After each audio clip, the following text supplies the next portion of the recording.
Fala meninada, tudo bem com você? Espero que esteja tudo bem com você e com sua família. Tempos difíceis, tempos de isolamento social, tempo de pandemia do coronavírus. Espero que você esteja sendo aquele aluno líder, aquele aluno que está ajudando a tranquilizar a família, aquele aluno que está ajudando a família naquilo que for necessário nesse momento de dificuldade. Estamos dentro do isolamento social, infelizmente não podemos estar aí presente, mas nem por isso. Lembre-se, você é um concorrente do Enem, então, consequentemente, nós vamos ter que encarar esse desafio ainda esse ano. Temos que continuar o ritmo, temos que aproveitar esse momento e estudar ao máximo, dar velocidade, manter o foco, porque esse é o objetivo. E quando você mantém uma rotina de estudo, uma rotina de trabalho, você ajuda a tranquilizar a sua família. Isso é muito importante nesse momento. Lembrando que é tempo de pandemia do coronavírus. Vamos trabalhar o aspecto da história do Brasil hoje. E dentro da história do Brasil, como é que essa questão de atualidade do coronavírus poderia ser relacionada com o passado? Você tem que prestar atenção sobre a gripe espanhola. Importantíssimo fazer algumas pesquisas. Por exemplo, na hora que você estiver pesquisando sobre a gripe espanhola, é importante você saber de que forma ela chegou aqui no Brasil. Lembre-se que ela chegou via barco, um navio SS Demerara da Inglaterra, um navio inglês. Ele apostou em Recife, em Salvador e no Rio de Janeiro. Essa gripe, de acordo com os dados oficiais, matou mais de 30 mil pessoas no Brasil. Só que, como os dados daquela época eram pouco precisos, oscila entre 30 mil a 100 mil pessoas. Mas oficialmente fala-se em 30 mil. A gripe ela foi tão devastadora socialmente e biologicamente aqui no Brasil que até um presidente eleito por nome Rodrigues Alves não conseguiu tomar posse porque acabou morrendo pela gripe antes de assumir a presidência da República. Daí você entende a gravidade do problema, a gravidade. Outro aspecto importante que você tem que tomar cuidado. Quais medidas foram adotadas naquela época? Será que ocorreu o distanciamento social? Será que o Brasil tinha saúde pública? Será que naquele momento a saúde era vista com aquilo que realmente ela merece ser vista dentro de um contexto social? O saneamento básico, como era? Tudo isso você tem que prestar atenção. Será que existia Ministério da Saúde? Será que os hospitais estavam preparados? Tudo isso você tem que pesquisar para que você entenda que o problema que nós estamos vivendo hoje não é de exclusividade da nossa época. O problema com o coronavírus é algo novo, mas o problema com pandemias já é conhecido ao longo da história. E cada geração tem algo para ensinar. Aspecto importante da aula de hoje. Lembre-se que o final da União Ibérica fez com que Portugal entrasse em uma terrível crise. Uma terrível crise econômica. Portugal entra em guerra com a Espanha para se separar da Espanha. Portugal perde o monopólio do plantio de cana-de-açúcar. Os holandeses agora também vão plantar cana-de-açúcar. A economia de Portugal está em ruínas.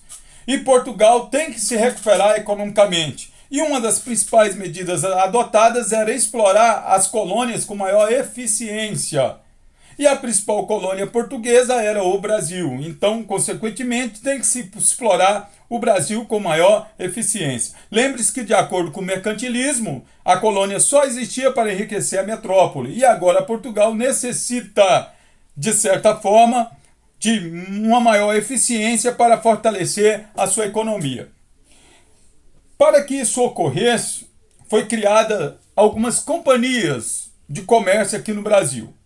A Companhia Geral de Comércio do Brasil, a Companhia do Comércio do Maranhão, tudo isso para garantir um certo monopólio de entrada e saída de produtos da colônia para a metrópole. Também ocorreu a criação do sistema de comboio.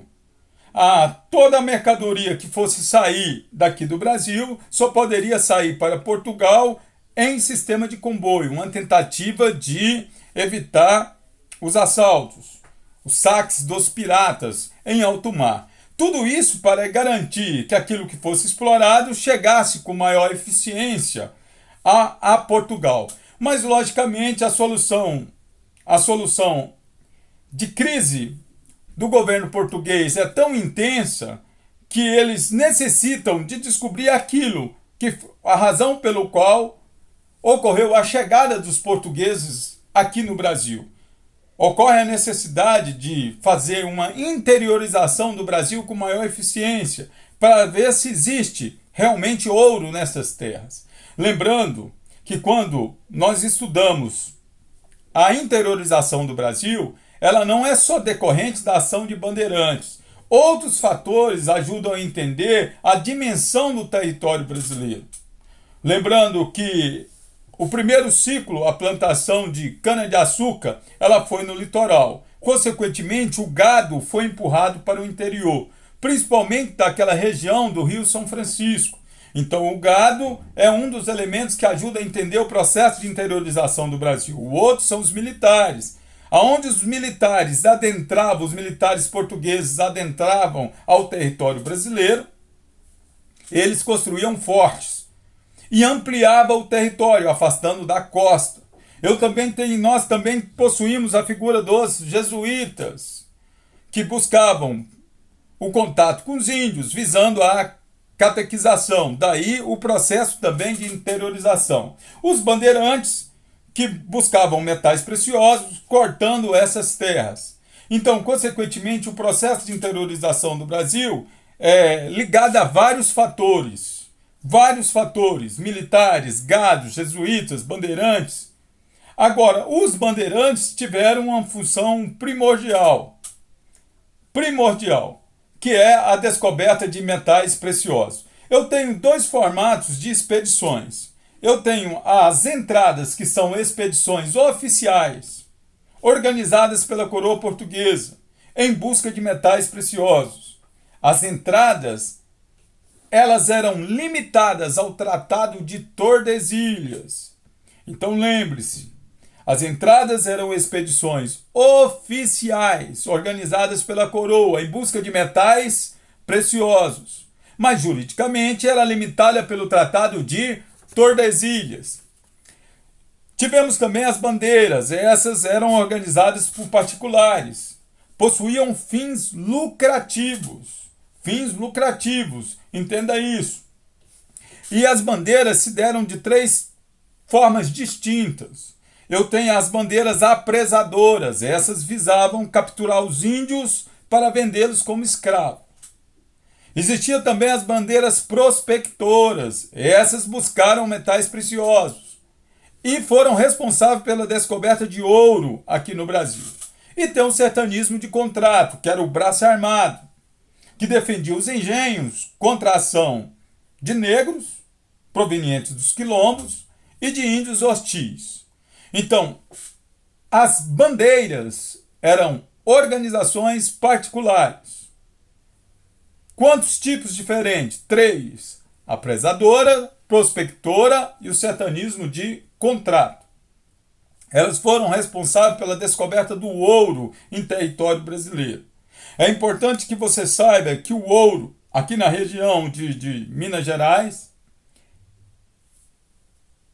o ouro se deu no Brasil de duas formas. O ouro de aluvião, esse descoberto a olho nu, é encontrado no leito dos rios, extraído através da faiscação de cascalho. Esse em menor número, em menor quantidade, mas era encontrado com maior facilidade, porque era visto a olho nu. E o ouro de Minas, esse encontrado no subsolo. E para ser extraído precisa de equipamentos específicos e precisa da mão de obra escrava. Porém, ele é em maior quantidade. Se tem ouro, tem cobrança de impostos. O principal era o quinto. Lembre-se, se tem ouro, tem cobrança de impostos. O principal era o quinto. A quinta parte de todo o ouro extraído era destinada à coroa portuguesa. Também existia outros impostos, por exemplo, a passagem, imposto pago para chegar até a região das minas. E a captação, imposto pago devido à quantidade de escravos trabalhando, independente de conseguir ou não encontrar ouro nas minas. Se tem escravo trabalhando, o mineiro tem que pagar o imposto correspondente. Para impedir o contrabando, foram criadas a casa de fundição. Lembre-se, eles tinham que fundir o ouro, transformando-o em barra, selando-o e retirando os impostos para que o ouro fosse legalizado. Então o ouro tem que ser em barra, tem que ser selado e tem que estar retirado os impostos. Tudo isso uma tentativa de se evitar o contrabando. É importante que nesse momento ímpar da história da humanidade você tenha foco, serenidade, tranquilidade, ajude a organizar a sua família, seja o líder que sua família tanto necessita, mantenha uma rotina de estudo, que é o seu trabalho, o seu foco, um dia de cada vez, vamos seguir em frente e quando passar esse momento de dificuldade, vamos sair dele mais forte. Eu espero que esteja tudo bem com você e até a próxima videoaula. Estude, seja forte, seja líder, chegou o momento de você se agigantar. Faça os exercícios.